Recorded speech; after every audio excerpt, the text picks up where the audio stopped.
안녕하세요. 서울에 살고 있는 30대 후반 애청자입니다. 얼마 전 친정을 무시하는 것이 취미였던 시모를 통해 남편에게 통쾌한 복수를 하고 이혼까지 하게 되었는데요. 제 인생에서 역대급 통쾌함을 선사해 주었던 이혼 이야기 한번 들어보실래요? 금전적으로 비교적 어려웠던 어린 시절을 보냈어요. 늘 열심히 사는 부모님은 운이 따르지 않았는지 가난한 편이었고 그렇기에 뭐든 열심히 하는 좋은 습관이 생겼죠. 그렇지 않으면 하염없이 뒤처지기만 했으니까요. 그래도 열심히 공부한 덕분에 무난한 청소년을 보냈고 대학교까지 무사히 갈 수 있었죠. 장학금을 받지 못했더라면 꿈도 못 꿨을 대학 생활을 무사히 마치고 열심히 노력한 만큼 취업도 바로 할 수 있었어요.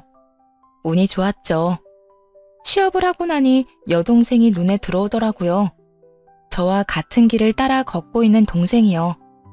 동생은 장학금을 위해 공부만 하기에도 버거울 텐데 틈틈이 아르바이트까지 하고 있었고 그게 항상 눈에 밟혔죠.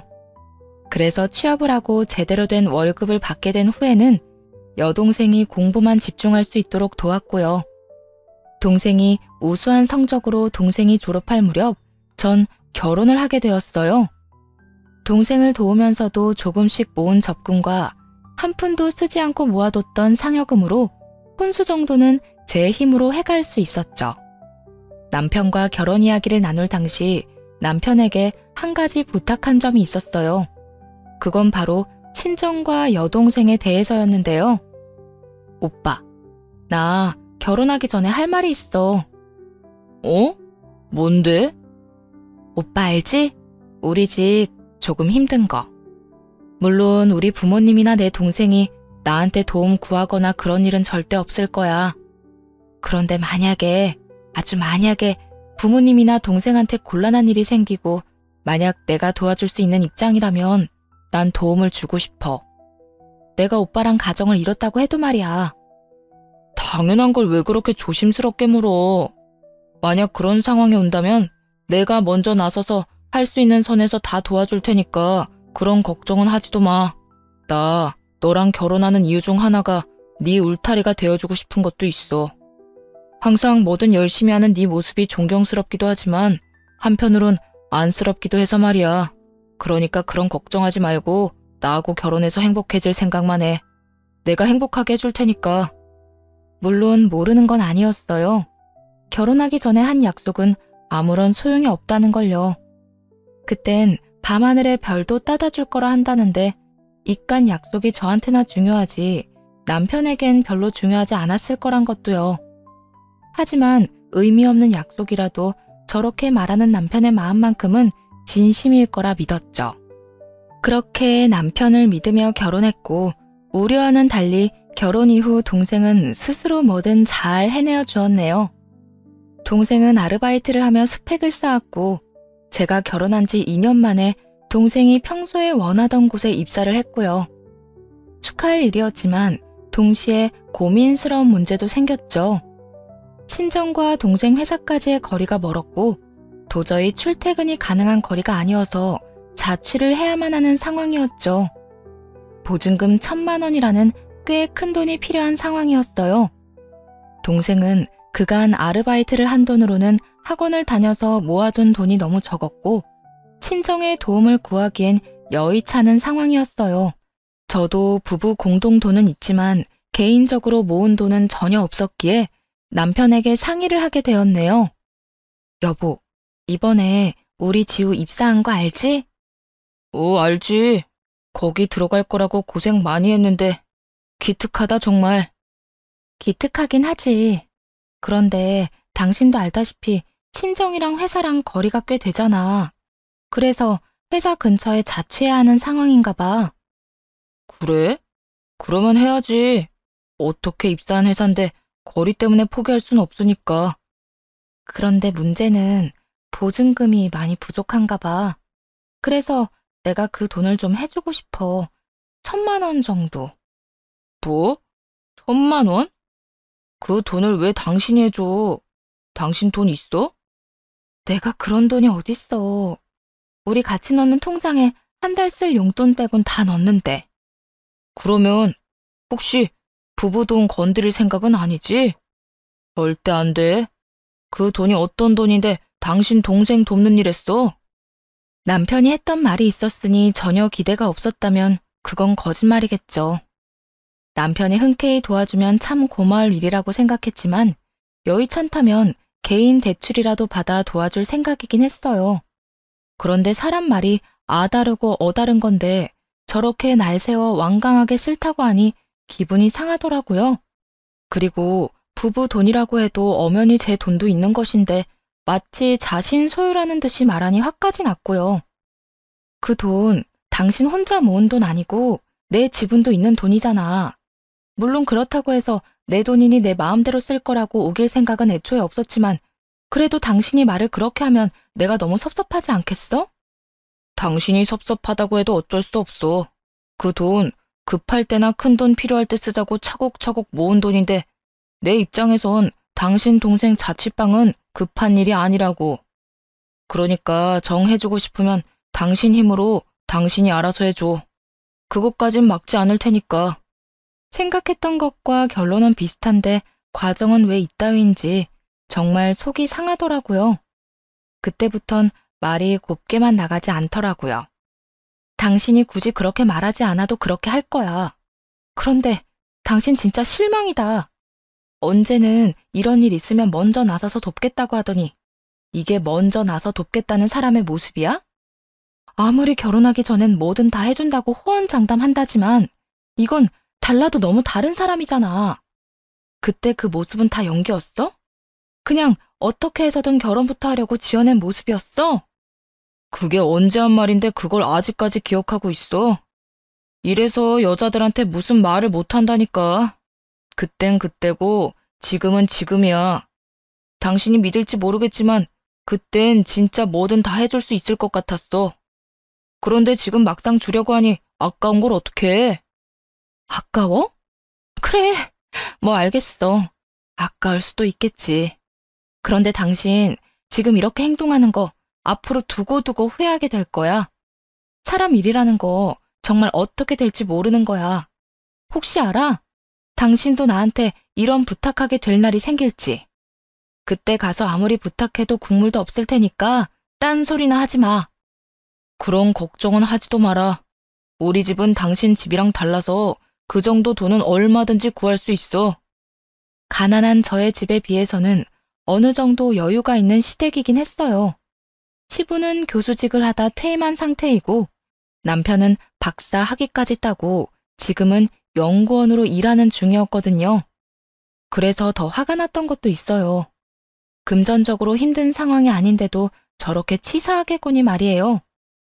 남편은 제 말에 콧방귀를 끼며 절대 그런 일 없을 거라고 했지만 한 치 앞도 모르는 것이 사람 일이란 말을 떠올리며 두고 보자고 생각했어요. 결국 기분만 기분대로 상한 채 혼자 힘으로 1,000만 원을 마련해 동생에게 주었네요. 동생은 그 돈을 첫 월급 받는 순간부터 되갚기 시작하더라고요.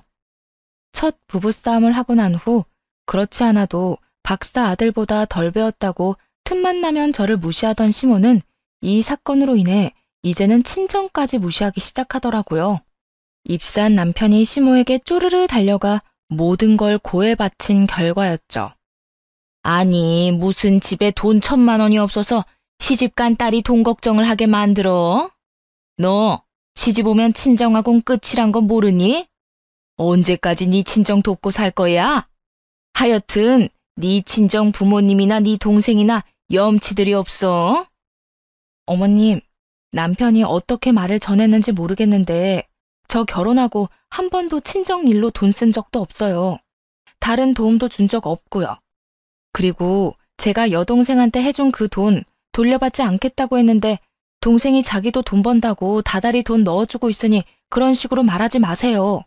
제 가족들 남한테 해대거나 염치 없이 산 적 단 한 번도 없으니까요. 어머, 자기 가족 흉 좀 봤다고 눈 동그랗게 뜨고 말 대답하는 것 좀 봐. 이런 말이 듣기 싫었으면 애초에 그런 말이 내 귀에 안 들리게 했어야지.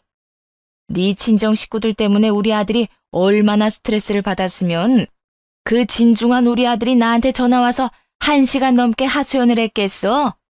하여튼 너 우리 아들 스트레스 받게 하지 마라. 그렇지 않아도 연구소에서 힘든 애를 집에서까지 힘들게 하지 말라니 말이야. 다른 건 몰라도 군소리하지 않고 내조 하나는 잘하겠지 싶어서 결혼 허락했더니 이건 뭐 집도 가난해, 진정에서 치는 사고 수습하느라 내조는커녕 내 아들 스트레스만 주고 진작 내가 반대해야 했어. 그러게요.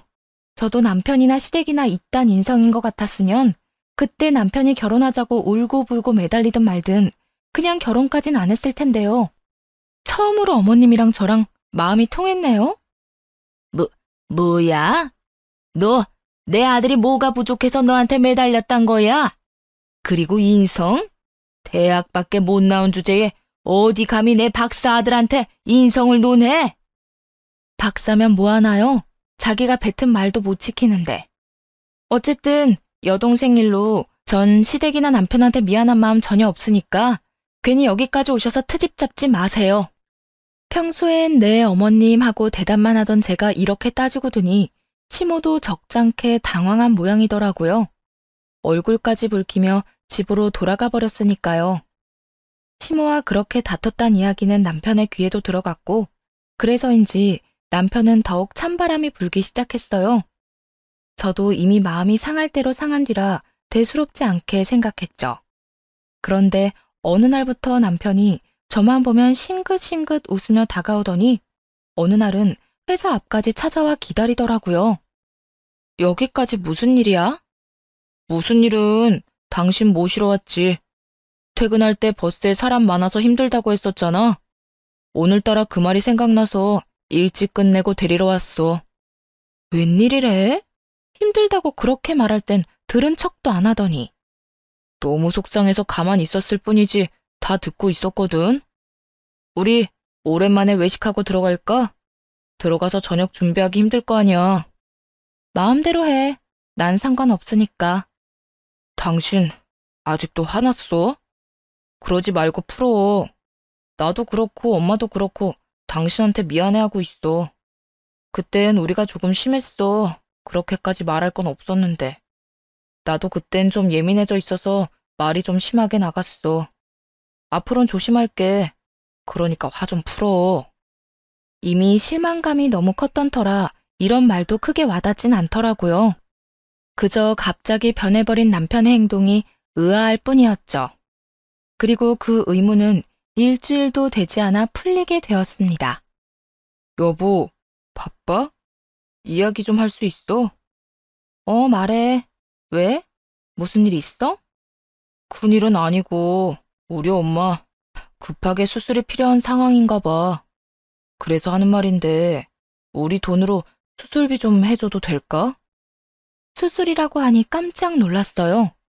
며칠 전 지나친 친절을 베푸는 시모와 통화를 할 때까지만 해도 그런 말은 없었거든요. 거기에다 시댁에 돈이 없는 것도 아닌데 얼마나 큰 수술이면 우리 돈까지 필요한가 싶어 아무리 싫은 시모라도 걱정이 다 되더라고요. 뭐? 수술? 무슨 수술인데? 어머님 많이 아프셔? 며칠 전에 통화했을 때만 해도 괜찮으신 것 같았는데. 여보, 일단 진정 좀 해. 누가 보면 우리 엄마 아니고 당신 엄마인 줄 알겠다. 당신이 생각하는 것만큼 그렇게 심각한 거 아니니까 일단 진정 좀 해. 그래? 그러면 다행이고. 그런데 어디가 얼마나 안 좋으시길래 수술까지 하셔. 뜸들이지 말고 빨리 말 좀 해줘. 그게 사실은 우리 엄마 젊을 때 쌍꺼풀이랑 코 수술했었거든.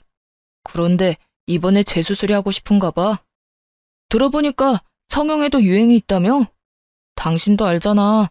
우리 엄마 유행에 민감한 거. 그래서 이번에 병원 가서 견적 좀 받고 왔는데 재수술이라 금액이 많이 나온다고 나한테 돈 좀 달라고 하시네. 우리 통장에서 줘도 되지? 맥이 탁 풀리며 제정신이 아니구나 하는 생각이 확 들었네요.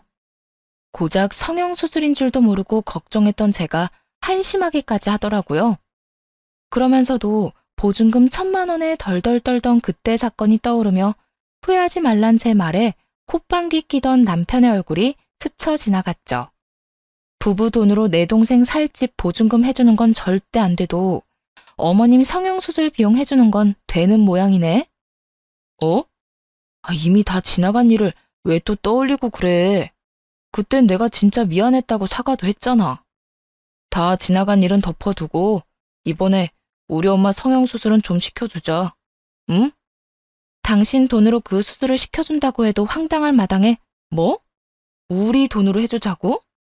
난 싫은데 어떻게 하지? 뭐? 당신 지금 싫다고 한 거 맞아? 그러니까 우리 엄마 성형수술비 안 해준다고?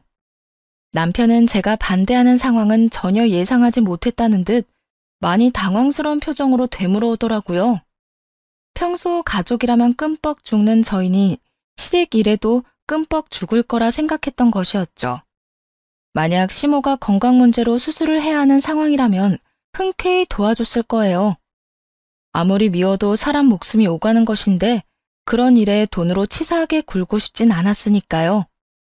하지만 오로지 미용이 목적인 수술, 거기에다 저와 저희 집을 그렇게 무시하던 시모에게 전 동전 하나 보탤 생각이 없었습니다. 말이 좋아야 수술이지. 그것 때문에 죽고 사는 문제도 아니고 난 절대 그런 곳에 내 돈 보탤 생각 없거든? 당신 말대로 아까워서 싫어. 내가 어떻게 벌고 모은 돈인데 그 돈을 그딴 데다가 써? 그렇게 해주고 싶으면 당신이 알아서 해드려. 내가 내 동생한테 그랬듯이 말이야. 그런데 내 동생은 내가 그렇게 갚지 말라고 해도 꼬박꼬박 갚던데 어머님은 그냥 주는 거나 마찬가지겠네? 뭐 그것도 당신 사정이니까 알아서 해. 그것까진 나 역시 당신처럼 전혀 상관하지 않을 거니까. 당신 진짜 치사하게 이렇게 나올 거야? 먼저 치사하게 나왔던 게 누군데? 내가 그때 이런 일 있을 때 후회하지 말라고 하니까 절대 후회할 일 없다고 콧방귀까지 낀 사람이 당신이야. 그때 그 다짐처럼 스스로 알아서 해. 말문이 막힌 남편은 방으로 들어가 버렸고 그 뒷모습을 보며 한참을 비웃어 주었네요. 그렇게 다음 날이 되었고 시모가 집으로 찾아왔더라고요. 이미 충분히 예상했던 터라 놀랍지도 않았죠. 너 내 수술비 못 해준다고 했다며? 네가 뭔데 그 돈을 해준다 만다 말을 더 해? 제가 먹이는요. 그 돈 주인이죠. 주인? 웃기고 있네. 들어보니까 너 혼자 모은 돈도 아니고 내 아들이랑 같이 모은 돈이라며? 그리고 시집와서 모은 돈은 다 가장 돈인 거 모르니? 네가 언제 얼마를 보탰는지는 몰라도 다 내 아들 돈이니 넌 상관하지 마. 난 내 아들 돈으로 수술할 거니까. 말도 안 되는 억지 좀 부리지 마세요. 그리고 평소에 저한테 그렇게 집안 자랑을 하더니 어떻게 된 집안이길래 그 돈도 없어서 자식 돈까지 탐내세요? 자랑하는 것만큼 대단하진 않은가 봐요. 어디서 많이 들어본 말 같지 않나요? 네, 저는 시모가 친정을 무시하며 했던 그 말을 그대로 시모에게 돌려줬죠. 평소 무시하던 저에게 그런 말을 들으니 자존심이 상할 대로 상한 시모는 난동을 피우기 시작하더라고요. 이 미친 것이 뭐가 어째? 내 아들 돈 내가 좀 쓰겠다는데 그게 뭐가 자식 돈을 탐내는 거야? 난 거저 준다는 돈 좀 받아 가겠다는 것뿐이야. 그리고 자식이 부모한테 효도하는 건 당연한 도리라고. 그런데 네가 내 아들 돈을 못 쓰게 막아? 네가 나한테 이런 모욕감을 줘? 어디서 집도 가난해서 대학밖에 못 나온 것이 우리 집안을 무시해? 자식 돈 가져다 쓰는 것 자체가 탐낸다는 뜻이에요. 그리고 매번 대학밖에 하는데 그러는 어머님은 대학교 구경은 해보고 그런 말을 하는 거예요.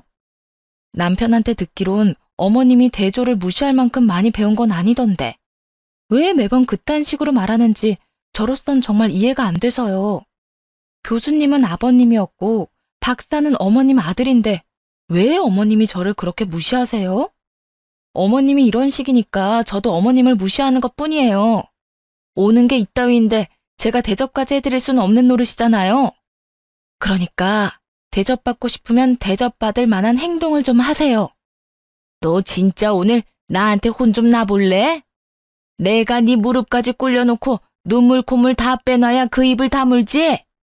할 수 있으면 해보세요. 저도 이제 이판사판이고 어머님 하나도 안 무서워요. 시모는 저의 도발에 손에 집히는 대로 던지기 시작했고 그 순간 현관에서 초인종 소리가 들리더라고요.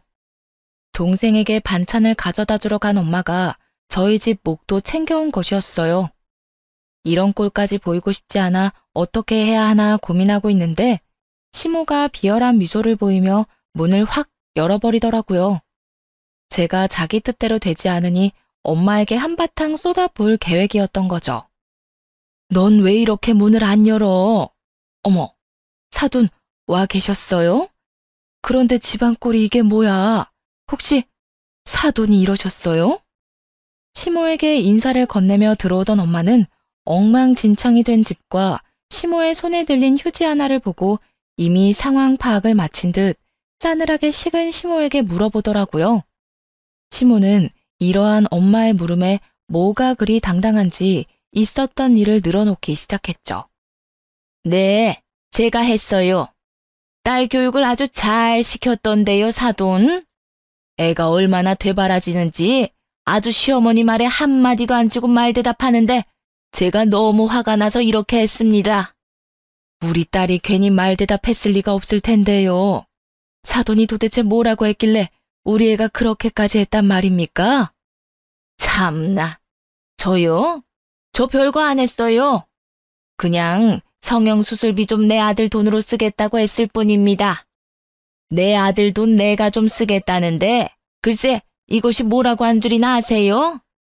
그 돈은 내 아들 돈이 아니라 부부 돈이다. 그러니까 자기 목도 있다면서 제 의견에 반대를 하고 나서더라고요. 건방지게. 생각 같아선 한 대 올려붙이고 싶었는데 그렇게까진 할 순 없고 화는 나고 해서 물건 좀 던졌어요. 시모는 엄마의 표정은 보이지 않는 것인지 잔뜩 흥분한 채로 상황 설명을 하고 있었고 엄마의 표정은 걷잡을 수 없이 어두워지고 있었어요. 제가 이런 대우를 받았다는 것도 화가 나는데 성형수술 때문에 돈을 내놓으라고 우기는 시모의 행동에 더욱 화가 난 듯 하더라고요.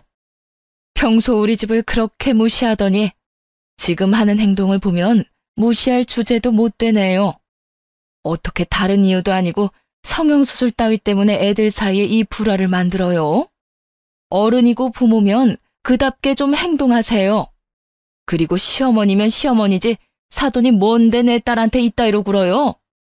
내가 이딴 꼴이나 보고 살라고 시집 보낸 줄 알아요? 그나마 말이 좀 통할 줄 알았더니 하긴 그 핏줄이 어디 가겠어? 내가 웬만하면 우리 아들 이혼남 만들기 싫어서 참고 데리고 살려고 그랬는데 사돈까지 이러는 거 보니까 도저히 급이 안 맞아서 못 참겠네요. 난 더는 저 딴에 내 며느리 자리에 두기 싫으니 온 김에 그 귀한 딸 데리고 가세요. 시모는 굉장히 큰 착각을 하는 것 같더라고요. 이혼 이야기까지 꺼내며 저를 데리고 가라고 엄포를 놓으면 엄마가 무릎이라도 꿇고 빌 거라고 말이에요. 하지만 엄마는 그것이 얼마나 말도 안 되는 착각인지 증명이라도 하듯 시모에게 싱긋 웃어주며 이렇게 말하시더라고요. 그렇지 않아도 그러려고 했는데 대신 말해줘서 고맙네요. 저도 이딴 급이 안 맞는 집안에서 내 딸 고생하면서 사는 꼴 보기 싫습니다. 차이가 나도 어느 정도 나야 참고 살라고나 하지. 이 정도 인성밖에 안 되는 집이면 차마 참고 살란 말도 안 나오네요. 딸, 뭐해? 꼭 필요한 것만 챙겨서 가자. 여기서 저딴 사람이 하는 허튼 말 듣고 있을 필요 없어. 제 눈빛만 봐도 모든 걸 다 안다는 듯 엄마는 제가 하고 싶었던 말을 대신해주고는 제 손을 잡고 나가시더라고요. 그 후 친정에서 지내게 되었고 이혼을 준비하기 시작했죠. 기대는 없었지만 막상 연락 한 통 없는 남편의 모습에 씁쓸한 마음이 드는 건 어쩔 도리가 없더라고요. 하지만 그런 상황이기에 더 냉정하게 이혼 준비를 할 수 있기도 했어요. 그렇게 친정에서 지내는데 너무 급하게 나오느라 미처 챙겨오지 못한 노트북이 떠오르더라고요. 집에서도 간단한 업무를 처리해야 했던 터라 없으면 안 되는데 말이에요. 하는 수 없이 반차를 쏘고 집으로 갔고 그곳에서 두 눈이 썩을 것만 같은 장면을 목격하게 되었네요. 현관 입구부터 심상치 않더군요. 아무렇게나 벗겨진 남편의 신발, 그리고 그것과 엉켜있는 여자 구두. 여기저기 늘어져 있는 맥주캔이 가리키는 곳을 따라가니 안방이었죠. 침대엔 여러분이 예상하듯 남편놈과 상간녀가 있었고 술을 얼마나 마신 것인지 그 시간까지 술 냄새를 풍기며 정신없이 자고 있더군요. 얼마나 정신을 놓았는지 꽤 가까이 가 사진을 찍는데도 전혀 모르고 자더라고요. 그런데 가까이에서 본 상간녀의 얼굴이 낯이 익었어요. 그 여자는 바로 남편의 연구소에서 함께 일하는 여자였죠. 심지어 젊은 여자도 아닌 남편보다 10살이나 많고 애까지 있는 유부녀였어요. 그 순간 정신이 더 맑아지더라고요. 증거를 더 찾아야만 한다는 생각이 들었어요. 가지러 온 노트북을 챙겨 놓는 김에 남편의 노트북도 살펴봤고 남편의 차 블랙박스까지 다 살펴보았죠. 노트북에는 크게 자극적인 것이 없긴 했는데 블랙박스엔 전날의 대화까지 생생하게 다 남아있더라고요. 자기, 이번 땡땡 연구소 내 덕에 스카우트 제이 들어온 건 알지? 그럼 잘 알지. 그렇지 않아도 그 연구소로 옮기고 싶었는데 워낙 이직 기준이 높아서 포기했었거든. 그런데 자기 덕에 이렇게 좋은 제의도 받게 되고 고마워. 자기밖에 없다. 알면 잘해. 그런데 집에 진짜 와이프 없는 거 맞아? 같이 들어갔는데 돌아와 있으면 어떻게 해? 그러면 진짜 큰일인 거 알지? 나 오늘 출장 간다고 거짓말하고 나온 거라 자기 집 아니면 갈 데도 없다고. 걱정하지 마. 그 여자 그러고 간 거면 무슨 일이 있어도 안 돌아올 거야. 내가 가서 빌지 않는 이상 이혼이라고 보면 돼. 이혼? 그래서 자기는 이혼할 거야? 거의 이혼 쪽으로 기울긴 했는데 아직 고민 중. 집안도 그렇고 스펙도 그렇고 한참 부족하긴 한데 그런 만큼 단순해서 데리고 살기는 편했거든. 그런데 그놈의 친정이 문제야. 왜? 친정에서 많이 도와달라고 그래? 그런 건 아닌데 앞으로 많이 도와달라고 할지 어떻게 알아? 하여튼 이번 기회에 그 콧대 확 눌러주고 데리고 더 살아보든 아니면 이혼 확 해버리고 자기랑 이렇게 마음껏 연애하면서 살든 고민해봐야지. 어쨌든 나는 계속 만나겠다는 뜻이네? 당연하지. 자기가 유부녀만 아니었으면 그딴 여자랑은 바로 이혼하고 자기랑 살았을 거야. 이렇게 고민도 안 하고 말이야. 정말? 그 말 진심이야? 당연히 진심이지. 가정에선 그따위로 굴던 남편놈은 사회에선 좋은 연구소의 스카우트 제의를 받은 상황이었고 거기에는 10살이나 많고 애 딸린 상간녀의 조력이 있었더라고요. 모든 것을 확인하고 화도 나지 않았어요. 배신감? 그런 사치스러운 감정도 느껴지지 않더라고요. 그저 어떻게 해야 저 두 연놈에게 제대로 복수할 수 있을까 하는 생각뿐이었죠. 그렇게 고민 끝에 계획한 복수의 시작은 시모였습니다. 우선 시모에게 두 사람의 불륜 현장을 찍은 사진과 함께 상간녀가 어떤 여자인지 상세히 설명해 문자로 보냈어요. 문자를 보낸 지 5분도 되지 않아 잔뜩 흥분한 시모에게 연락이 오더라고요. 이게 다 뭐니? 내 아들이랑 같이 있는 이 여자 유부녀란 말이 사실이야? 네, 같은 연구소에서 일하는 여자예요. 10살 많고 애도 있는 유부녀예요.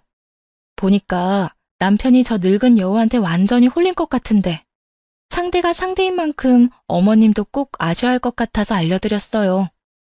어머님이 어떻게 키운 아들인데 저런 여자한테 뺏겨선 안 되잖아요.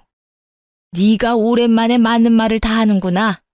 내가 어떻게 키운 내 아들인데 감히 저딴 물건이 넘봐? 내가 가만둘 줄 알아? 그러니까요. 남편이랑 같은 연구실에 있는 여자니까 찾아가면 바로 찾으실 수 있을 거예요.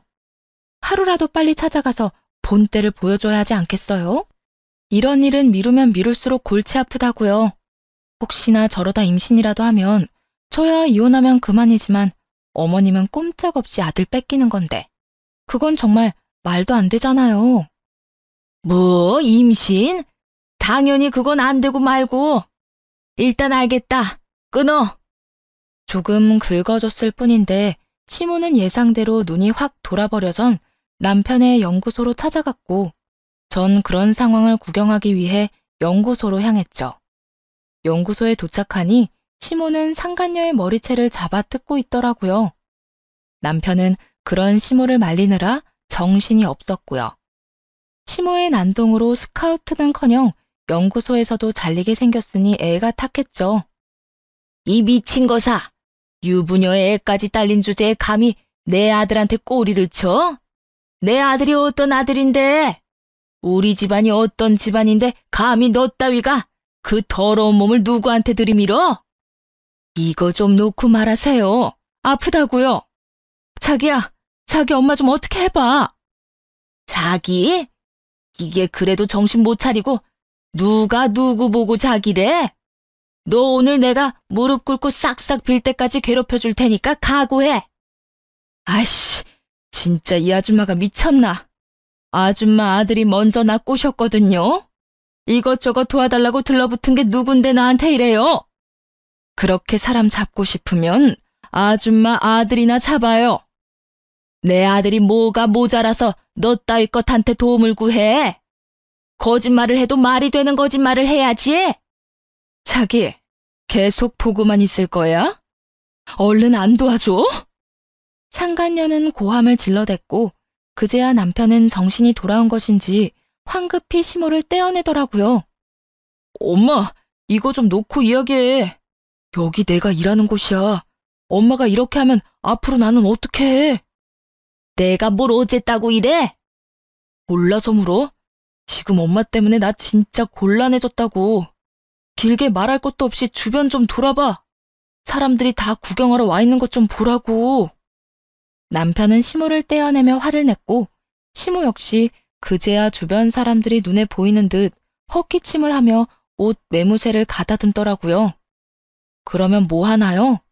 이미 온 연구소 사람들이 다 구경하러 몰려온 상황이었는데요. 전 재미있는 구경을 하고 연구소 밖으로 나왔고 조금 기다리니 남편에게 쫓겨난 시모도 혼자 걸어 나오더라고요. 그리곤 저에게 다가와 눈물을 흘리며 하소연하기 시작했어요. 예, 우리 아들이 어떻게 나한테 이렇게까지 할 수가 있니? 내가 자기를 어떻게 키웠는데? 그 사람 많은 데서 나한테 화를 내는 것도 모자라 그렇게 치욕스럽게 쫓아낼 수가 있어? 그까진 여자가 뭐라고? 여자가 엄마보다 중요할 순 없는 거잖니? 여자가 중요해서 그랬겠어요? 어머님은 잘 몰랐나 본데 그 여자가 어머님 아들이 그렇게 가고 싶어 하던 연구소에 들어가는 걸 도와줘서 그런 거라고요. 뭐? 너 왜 그걸 지금에서야 말하는 거야? 진작 말해줬으면 내가 이렇게까진 안 했을 거 아니야? 그러니까 말 안 했죠. 그런 사실까지 다 알려주면 어머님이 이렇게 난동을 피우기는커녕 잘했다고 칭찬해줬을지 누가 알아요? 그렇게 되면 제 계획과는 달리 저 쓰레기 같은 인간이 원하는 바를 다 이뤘을 텐데 제가 그 꼴을 어떻게 봐요? 뭐라고? 그러니까 네 말은 네 계획에 날 이용이라도 했단 이 말이야? 네, 맞아요. 어쨌든 감사해요. 덕분에 손 안 대고 코 풀었네요. 그러면 부디 건강하세요. 그렇게 바라던 성형수술도 꼭 받으시고요. 자기 손으로 아들의 중요한 기회를 날려버린 것을 안 시모는 그 자리에서 주저앉아 대성통곡을 했고 전 그런 시모를 뒤로하고 돌아왔네요. 이렇게 통쾌한 마음으로 시작한 복수는 이혼을 통해 더욱 통쾌해졌어요. 결혼 생활 동안 당한 것들도 문자로 다 남아있었고 가정에도 충실하게 임했기에 재산 분할 및 위자료까지 잘 받을 수 있었거든요. 물론 시모와 상간녀에게도 위자료를 받아냈고요. 금융치료 말로만 들어봤는데 정말 그만한 치료가 또 없더라고요. 전 남편은 스카우트가 무산된 건 물론이고 잘 다니고 있던 연구소까지 상간녀와 나란히 잘렸다고 하더군요. 이렇게 싱겁게 복수가 끝났냐고요? 그럴 리가요. 제 가정을 망쳐버린 상간녀의 가정은 아직 멀쩡하잖아요? 수소문을 해 상간녀의 남편을 만나 모든 사실을 알렸죠. 그 덕에 이혼당하게 된 상간녀는 곧 찾아오더라고요. 너 진짜 미쳤어? 네가 뭔데 내 남편을 만나서 그딴 것까지 말해? 양심이 없는 것인지 정신이 나가버린 것인지도 구분이 되지 않더라고요. 감히 불륜녀 주제에 저리도 큰 소리를 치는 그 낯짝에 할 수 있는 모든 건 뭐든 다 하겠다 싶은 심정이었어요. 미친 건 너지. 그렇게 가정이 소중했으면 그딴 짓을 왜 해? 잘못은 본인이 다 해놓고 이렇게 날 찾아와서 따지는 게 미친 짓이야. 알아? 네 가정은 원래 다 깨진 가정이었고 내 가정은 완벽했다고. 그런데 네가 뭔데 내 완벽했던 가정을 산산조각 내? 너 때문에 내 인생은 다 망해버렸는데 어떻게 책임질 거야? 이미 깨진 가정의 남자랑 바람 피우면 불륜이 아닌 게 돼? 그리고 완벽한 가정 좋아하시네. 네가 내 남편이랑 그딴 짓 한 순간부터 완벽한 가정 따윈 물 건너간 거였어. 네 가정 네가 깨놓고 누굴 찾아와서 큰 소리야? 아직 매운맛 덜 봤지? 내가 너 앞으로 한평생 얼굴도 못 들고 다니게 해줘? 네가 어디서 뭘 하든 어떤 사람을 또다시 만나 가정을 꾸리든 내가 끝까지 쫓아가서 불륜녀 상간녀라고 고함 한번 질러줘야 정신 차릴 거야? 이 미친 게, 너 그러기만 해봐. 나라고 가만히 있을 것 같아? 내가 너 경찰에 신고할 거야. 너 가만히 안 둘 거라고. 마음대로 해. 누가 더 손해인지 한번 두고 보면 알겠네. 그때는 화가 머리끝까지 날 수밖에 없는 상황이었고 더 이상 필터를 거칠 정신도 없었네요. 끝까지 강하게 나오던 상간녀는 핏대까지 세우며 악소리를 내고 고함을 질러댔지만 결국 제 손에 질질 끌려 쫓겨나게 되었습니다. 상간녀는 그렇게 이혼을 당했고 전 남편은 상간남 소송까지 걸려 그간 모은 돈은 물론이고 가지고 있던 집까지 처분하여 상황을 간신히 정리했다고 하더군요. 말 그대로 빈털터리 신세가 되어버린 것이었어요. 전 시부는 다른 것도 아닌 유부녀와 바람났다는 사실이 용납이 안 된다며 저에게 연락이 와 몇 번이나 사실을 확인하시더군요.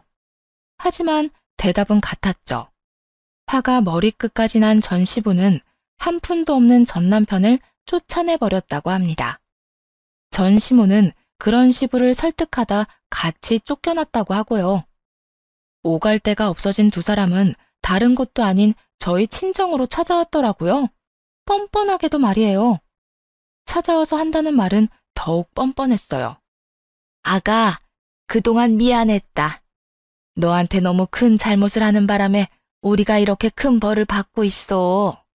죽고 배고픈데 주중에 돈은 하나도 없고 오갈 데 없단다. 그래서 뭐요? 어쩌라고요? 시모는 무미건조한 대답에 전 남편의 옆구리를 급하게 쿡쿡 찌르더라고요. 전 남편은 전 시모의 사인을 받고서야 입을 떼기 시작했죠. 여보, 내가 진짜 잘못했어. 다른 사람도 아니고 당신 지켜주고 싶다고 했던 내가 당신한테 그런 짓까지 해선 안 되는 거였는데 그땐 정말 내가 미쳤었나 봐. 이렇게 집에서도 쫓겨나고 일도 못하는 신세가 되고 나서야 이런 생각을 하게 된 게 나 스스로도 너무 한심한데 나 진짜 당신밖에 없어. 아직까지도 당신에 대한 마음도 진심이고 말이야. 그러니까 우리 좀 용서하고 받아줘. 왜? 그렇게 무시하더니 정작 가진 게 없어지고 나니 내가 필요해? 있을 때 잘하란 말이 괜히 있는 줄 알아? 한결같을 순 없었어도 믿음은 저버리지 말았어야지. 내 마음은 산산조각 내놓고 이제 와서 진심이라고? 나밖에 없다고? 당신 같으면 그런 당신을 다시 믿고 용서할 수 있겠어? 구구절절한 설득도 소용없을 것 같아지자 전 시모가 나서 불쌍한 척을 하며 애원하기 시작하더라고요. 아가, 그러지 말고 우리 좀 용서해주면 안 되겠니? 너도 봤다시피 얘가 한순간에 실수한 건 내가 두 번 다신 그런 짓 못하게 홍군형을 내줬고 우리가 이때껏 말과 행동으로 너한테 상처 줬던 건 앞으로 살면서 다 갚으마. 지금 우리 모양새 때문에 우리가 너한테 빌붙으러 왔다고 오해할 만한 상황인 거 충분히 이해한다. 그런데 우리는 절대 그런 마음으로 널 찾아온 건 아니야. 우리도 이런 꼴로 널 찾아오고 싶진 않았어. 좀 더 제대로 된 모습으로 당당하게 와서 용서를 구하고 싶었는데 상황이 여의찮아서 이 꼴로 오긴 올 수밖에 없었다. 우린 다른 것보다 네 용서를 가장 바라고 있어. 그러니까 우리 아들 좀 용서해주고 다시 내 아들하고 좀 살아주면 안 될까? 청산 유수가 따로 없더라고요. 거짓골을 해서는 믿을 수 없는 말을 어찌나 그럴듯하게 하는지. 참 그것도 능력이다 싶더라고요. 본인 스스로도 말 한 번 잘했다 싶었는지 그 와중에도 뿌듯한 얼굴을 숨기지 못하더군요. 이런 전시모를 향해 헛웃음을 지어 보였고 그 사이 엄마가 나서 전시모의 입을 막았죠. 아유, 그랬어요? 그런 사정이 있었으면 진작 말을 하지 그랬어요. 역시 사도는 말이 좀 통하시네요. 사도는 저랑 제 아들 마음 잘 아시겠죠? 그럼요. 정 사정이 그러면 딸아이 설득해서 기다리라고 할 테니 모양새가 볼만해지면 찾아와서 다시 비세요. 엄마가 말을 걸 때까지만 해도 희망에 가득 찼던 전시모의 얼굴이 한 방에 보기 좋게 일그러지더라고요. 얼마나 당황한 것인지 말까지 더듬기 시작했죠. 뭐라고요? 그쪽이 그랬잖아요. 좀 더 제대로 된 모습으로 당당하게 와서 용서를 구하고 싶었다고. 기회를 줄 테니 좀 더 제대로 된 모습으로 찾아오세요. 취업도 다시 하고 통장도 좀 두둑하게 만들어서 찾아와서 빌면 우리 딸 마음이 조금 풀릴지 누가 알아요? 지금 그 꼴은 좀 누가 봐도 쫄딱 망하게 돼서 빈대붙으러 온 꼴이지 않을까요? 태연한 얼굴로 시모의 전곡을 찔러가며 약 올리는 엄마를 보는데 정말이지 내 편이라 다행이다 싶더라고요. 엄마의 뜻대로 시모는 팔짝팔짝 날뛰며 본색을 드러내기 시작했습니다. 사돈, 말이 너무 심한 거 아니에요? 빈대? 감히 지금 누구 보고 빈대라는 단어를 갖다 붙이는 거예요? 지금 우리 모습이 아무리 꼴사나워졌다고 해도 그딴 경박한 단어를 우리 모자한테 붙이는 건 예의가 아니죠. 사돈 같은 소리 한다. 내 딸이 당신하고 당신 아들한테 소송까지 해서 이혼한 지가 언젠데 사돈은 무슨 사돈이야? 그리고 지금 우리 앞에서 예의 따지는 거 뻔뻔해도 너무 뻔뻔하다고 생각 안 해? 하긴 그 정도 뻔뻔함도 없었으면 감히 여기 와서 낯짝 들이밀 생각도 못했겠지.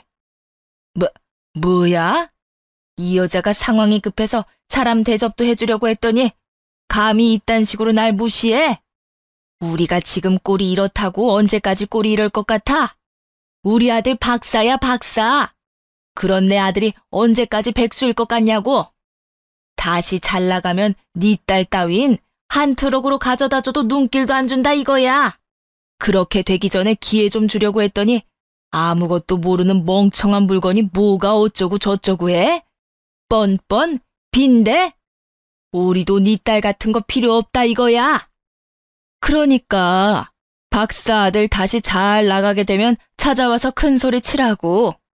집도 절도 없이 거짓골로 와서 그딴 말 해봤자 아무 소용없으니까 말이야.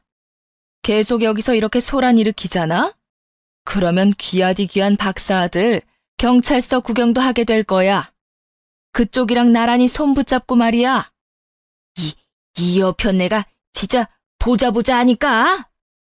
전시모는 말버릇만큼이나 손버릇 역시 좋지 않았고 엄마를 향해 손을 뻗어오더라고요. 그 순간을 놓치지 않고 아빠는 전시모의 양팔을 잡았고 그대로 끌어다 문 밖으로 내쫓았네요. 그리곤 전 남편 역시 아빠에게 멱살이 잡힌 채 끌려 나갔고요. 이혼을 하기 전 전시모가 난동을 부려 엄마 손을 잡고 집을 나와야 했던 그 수모를 엄마는 제대로 갚아준 것이었죠. 그 후 모자의 꼴은 더 불쌍해졌다고 하더라고요. 워낙 우리 박사 아들 타령을 하며 사람들을 한껏 무시하고 다녔던 터라 전시모의 친정이나 친인척들도 그들의 연락을 무시한다고 하더군요.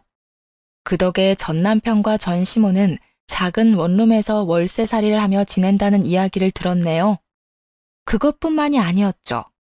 온실 속 화초처럼 자랐던 전 남편은 그저 지 엄마에게 살려달라는 말이나 해대고 전 시모는 그런 전 남편 때문에 몸져 누웠다고 하더라고요. 참 그들에게 잘 어울리는 결말 아닌가요? 박사아들이 뭐 크게 대단한 것처럼 사람 깔보고 남들을 업신여기던 전 시모는 갱생 의지도 없이 징징거리는 전 남편 때문에 병이 났다는 게요. 절대 돈 때문에 아쉬운 소리 할 리 없다고 큰 소리치던 전 남편은 그 작은 방에서 시모 얼굴만 보고 살아야 하는 그 꼴도 그렇고요. 그에 비해 전 아주 잘 지내고 있습니다. 좋은 기회가 생겨 회사를 더 큰 곳으로 옮겼고 친정도 좀 더 좋은 집으로 옮겨드렸어요. 지금은 그곳에서 함께 지내고 있네요. 무엇보다 가장 좋은 소식은 바로 동생의 결혼 소식인데요. 다가오는 봄에 결혼을 할 예정이에요. 며칠 전 동생이 백화점 상품권을 건네며 결혼식에 입을 좋은 옷 한 벌 사라고 하더라고요. 그리고 이어진 동생의 말에 얼마나 울었는지 모릅니다. 언니, 내가 이렇게 잘 클 수 있었던 건 다 언니 덕분이야. 언니가 앞에서 잘 끌어주고 힘들 땐 뒤에서 잘 밀어줘서 내가 여기까지 올 수 있었어. 언니 덕분에 나 진짜 좋은 사람으로 잘 자랐고 그 덕에 이렇게 좋은 사람이랑 결혼까지 다 하게 됐어. 고마워 언니. 나한테 언니는 진짜 부모님 같은 사람인 거 잘 알지? 앞으로 내가 잘할게. 아니야. 내가 너한테 뭘 얼마나 해줬다고 그래. 네가 열심히 살았으니까 다 잘 된 거지. 그런 말 하지도 마.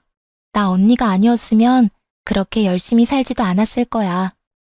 언니가 열심히 살면 뭐든 다 이룰 수 있다는 거 보여줬으니까 나도 열심히 했고 힘이 들 때마다 난 괜찮다고 하는데도 끝까지 언니가 도와줘서 뭐든 다 해낼 수 있었어. 고마워 언니. 사랑해. 동생의 진심 어린 말을 들으면서 울지 않을 수가 없었네요. 가끔은 동생을 챙겨주는 게 힘이 들던 때도 있었거든요. 그런데 동생이 이렇게 말해주니 그간의 고생이 싹 날아가는 기분이 들며 벅차오르더군요. 이렇듯 동생도 다 잘 풀렸고 저 역시 요즘 연애를 하고 있답니다. 아직은 결혼 생각까진 없지만 참 좋은 사람이라 꽤 진지하게 만나고 있어요. 좋은 사람이라 자부하는 제 남자친구는 회사에서 만난 사람으로 걱정도 많고 겁도 많은 저에게 끊임없이 용기를 준 사람이에요. 다시는 결혼 생각이 없다고 단정지었었는데 그 생각을 아주 조금씩 바꾸고 있는 대단한 사람이기도 합니다. 어쨌든 자유롭게 제 시간을 보내고 사랑하는 사람과 연애도 하는 이 순간들이 참 행복한 요즘이네요. 이야기는 여기서 끝입니다. 함께 해주셔서 감사합니다. 다들 행복하세요.